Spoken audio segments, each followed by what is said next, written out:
Somewhere in your family papers, on an old baptismal certificate, there might be a name that was never yours to begin with.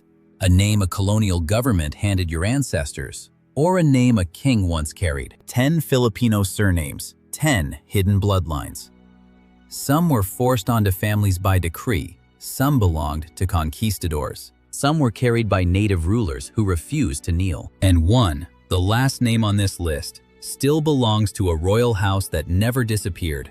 A bloodline so old, so documented, and so contested that two nations still argue over it today. Number 10. Cruz. If your surname is Cruz, you are carrying one of the most common names in the entire Philippines, and almost none of it happened by choice. Cruz means cross, and for most families, it did not arrive through faith. It arrived through paperwork. In 1849, Spanish Governor General Narciso Claveria ordered every Filipino family without a fixed Hispanic surname to choose one from an official catalog, the Catalogo Alfabético de Apellidos, designed to organize colonial taxation and census control. Entire barangays lined up, town by town, letter by letter, and were handed names out of a government ledger. Cruz sat near the front of that catalog, and it was simple, familiar, and endless. That is the twist most people never hear. Two families named Cruz from different provinces are very often not related at all. They are not one bloodline. They are the paperwork of an empire stamped onto thousands of unrelated households at once. If this is your name, you are not just carrying a saint's title. You are carrying the literal fingerprint of a colonial filing system, a document built to make an entire population easier to tax, easier to count, and easier to rule. Older parish books from before 1849 sometimes still show a different, native household name buried underneath the one a family carries today, a quiet reminder of what existed before the ledger arrived. And the next name on this list came from that same catalog, but it was not chosen for organization. It was chosen for control over something far more personal. Number 9. Bautista. Bautista means Baptist, and it marks a family once folded into the machinery of religious conversion. Under Spanish rule, friars did not just preach, they kept the records. Births, deaths, marriages, and baptisms were logged inside mission towns under a system called reducción, where scattered native communities were resettled into centralized parishes, so the church and the crown could track them more easily. A name like Bautista was often assigned or adopted at the exact moment a family entered that system, sometimes replacing a household's older, pre-Hispanic identity entirely. The twist is uncomfortable but real.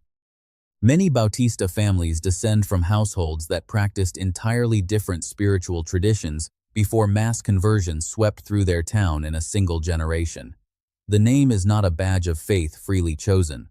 It is a fossil of forced transformation, still legible centuries later on a birth certificate. If you carry it, you are carrying proof that your ancestors survived that transformation and kept their family line intact anyway. Church registers from mission towns still list these baptisms one after another, page after page, entire villages renamed inside a single sitting. That is not a small detail. That is a population being rewritten in real time, and the name outlived the moment it was written in. The next name on this list looks even more powerful on paper, and it was not handed out by accident. Number 8. Reyes. Reyes means kings, plural, and it is one of the boldest surnames a colonized population could possibly carry. It was not randomly assigned to just anyone off a catalog page. Families bearing this name were frequently tied to the Principalia, the hereditary local elite that the Spanish crown deliberately preserved after conquest. Former Datu families, the traditional chiefs of pre-colonial barangays, were often allowed to keep local authority as cabezas de barangay, tax collectors and administrators who answered to Spain but still ruled their own towns. Colonial land and tribute records list these families by name, generation after generation. The twist is that Reyes does not usually mean your family produced an actual monarch. It usually means your family bent instead of broke, trading full independence for continued local power under a new master. That is not weakness. That is survival with leverage. If this is your name, your ancestors likely knew how to keep authority even while losing a kingdom, collecting tribute for a foreign crown while quietly protecting their own standing at home. Most people who carry this surname today have no idea their family may have once sat exactly at that fault line between conquest and command. And the next name on this list carries a title the Spanish never managed to erase, because it was hiding in plain sight the entire time. Number 7. Gatchalian. Long before any Spanish ship reached these islands, Tagalog nobility used the title Gat, meaning lord or chief, attached directly to a person's name, the same way Sir or Don functioned elsewhere. Names like Gat Pulintang and other Gat-titled leaders appear in early Tagalog oral genealogies, describing the ruling families of the Manila Bay region before colonization. When the 1,849 naming decree swept through the islands, most native names were wiped out and replaced. But some families with already documented, already recorded native surnames were permitted to keep them. A name beginning with Gat is not an accident of alphabetical assignment. It is a surviving fragment of pre-colonial nobility that slipped through the one decree built specifically to erase it. If your surname starts this way, you are not carrying a Spanish label. You are carrying a native Filipino title of rank that predates the Spanish arrival entirely, a rank once spoken aloud in council halls that no longer stand. Most people say this name every day without ever hearing the command buried inside it. The next name on this list belongs to a family whose old authority never really left, and centuries later, it walked straight into the presidential palace. Number 6. Macapagal. This is a Kapampangan surname tied to a ruling family from Lubao, Pampanga, a lineage with local authority stretching back to the pre-Spanish and early colonial period. Unlike names built for erasure, this one endured because the family adapted, generation after generation, holding local influence through Spanish rule, then American rule, then into full Philippine independence. The twist is that this bloodline did not need to hide inside a colonial record to survive. It simply never let go of power. That same family line eventually produced a president of the Republic, Diosdado Macapagal, and later his own daughter became president as well, Gloria Macapagal Arroyo, giving this single surname two heads of state across two separate generations. Municipal and genealogical records in Pampanga trace the family's local standing back centuries before either presidency existed. If this is your surname, you may share a name with one of the only Filipino bloodlines to convert pre-colonial regional authority directly into modern national power, without a single conquest, a single decree, or a single foreign patron forcing it into existence. That is rare. Most names on this list survived by bending to outside power. This one simply never let outside power fully take hold. The next name on this list did not come from a Datu, and it did not come from a conqueror either. It came off a ship with nothing and built an empire anyway. Number 5.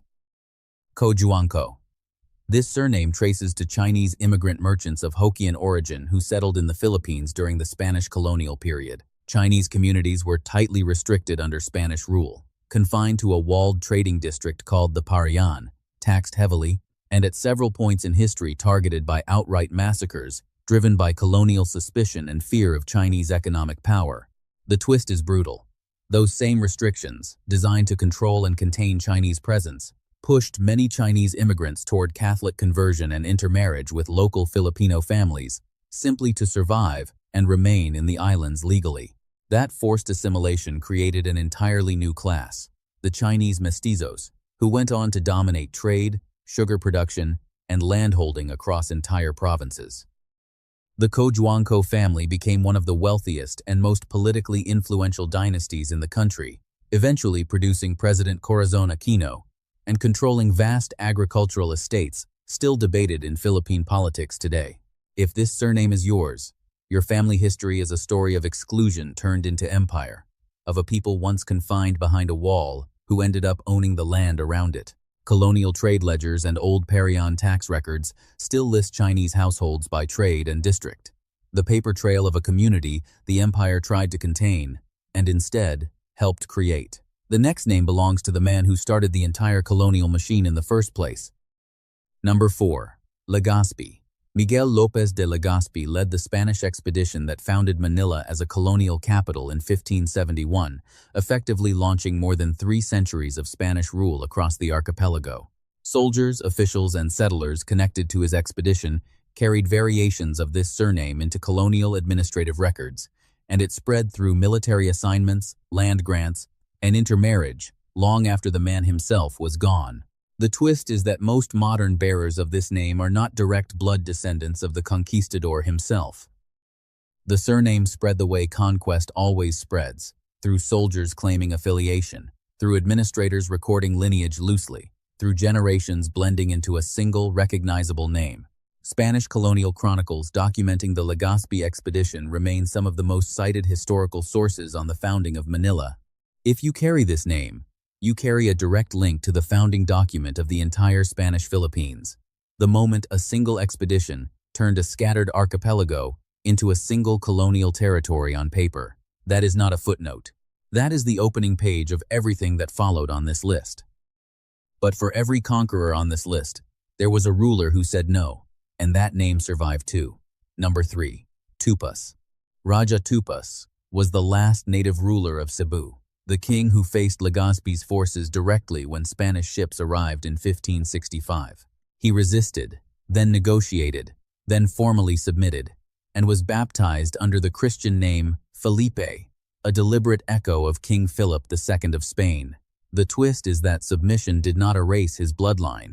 His descendants retained recognized status within Cebu's Principalia class under Spanish administration, folded into the very colonial hierarchy that replaced his kingdom. Cebuano historical records and baptismal documentation preserve his conversion and the privileges extended afterward to his household. If this surname belongs to your family, you are tied not to a myth, but to the documented last sovereign ruler of one of the most important kingdoms the Spanish ever encountered. A king who chose survival over annihilation and still kept his people's name alive under a new flag. Most people never hear that part of the story. They only hear that he submitted, not that submission bought his bloodline a future. The next name on this list goes even further back, to the ruler of Manila itself, before a single Spanish soldier ever set foot there. Number 2. Lacandula. Lacandula was the last Lacan, the paramount ruler of Tondo, the powerful trading polity that controlled the Manila Bay region before Spanish conquest. Alongside the younger Raja Suleiman, he resisted the arrival of Spanish forces, then entered negotiations that reshaped the future of the entire region. The twist is remarkable. Rather than being erased, Lacandula's descendants were granted formal noble recognition and tax privileges by the Spanish crown, a documented case where a conquered ruler's bloodline received legal status as nobility instead of dissolution. Colonial-era agreements referencing these privileges, along with later historical research tracing his descendants, keep this lineage anchored in real records rather than legend. If this name runs in your family, you may be connected to the very last sovereign of Manila before the islands ever answered to a foreign crown, a ruler whose negotiation, not his defeat, is the reason his name still exists in real archives instead of only in legend. That is a very different kind of survival than the other names on this list, one built on the terms of surrender rather than the terms of erasure.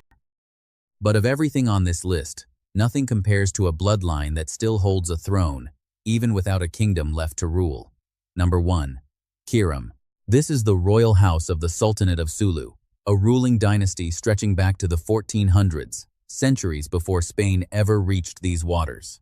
Unlike almost every other name on this list, the Sulu Sultanate was never fully conquered by Spain. It resisted for more than 300 years, holding its own courts, its own laws, and its own sovereignty in the southern islands while empires rose and fell around it. The twist is where this story becomes almost impossible to believe. In 1878, Sultan Jamalul Kiram II signed an agreement leasing territory in North Borneo to a British trading company, a document whose interpretation is still disputed today and still forms the legal core of an active territorial claim between the Philippines and Malaysia over Sabah. In 2013, armed followers loyal to a claimant of this same royal house crossed into Sabah to assert that claim directly, triggering a real standoff covered by international news. The genealogy of this royal house is preserved through generations of sultanate records, treaties, and formal recognitions that survived Spanish resistance, American colonial administration, and full Philippine independence without ever fully disappearing. If this name belongs to your family, you are not connected to a folk legend or a forgotten myth. You are connected to a documented royal bloodline whose unresolved legal claims are still shaping diplomatic tension between two nations right now, in the present day. Every other name on this list survived colonization by bending to it, adapting to it, or being reshaped by it. This one is different. This bloodline resisted 3 empires in succession, kept its own throne functioning through all of them, and is still, in a legal and political sense, unfinished business. That is not a small claim. That is the reason this name closes the list instead of opening it. 10 surnames, 10 different doors into the same buried country. Some of these names were handed down by decree, stamped onto families who had no say in the matter. Some were carried by rulers who bent just enough to survive. Some were built by outsiders who turned exclusion into empire. And one never stopped being royal, even after the crown that once fought it was gone. A surname is never just a label on a document. It is a compressed history of conquest, conversion, migration, resistance, and survival, folded down small enough to fit on a birth certificate. Somewhere underneath the modern spelling, there is almost always an older story waiting to be reopened. So tell me in the comments, what is your surname? Where does your family trace back to? And which bloodline, clan, or forgotten kingdom do you want decoded next? Because the next name we uncover might be the one sitting quietly in your own family records, waiting for someone to finally ask what it used to mean.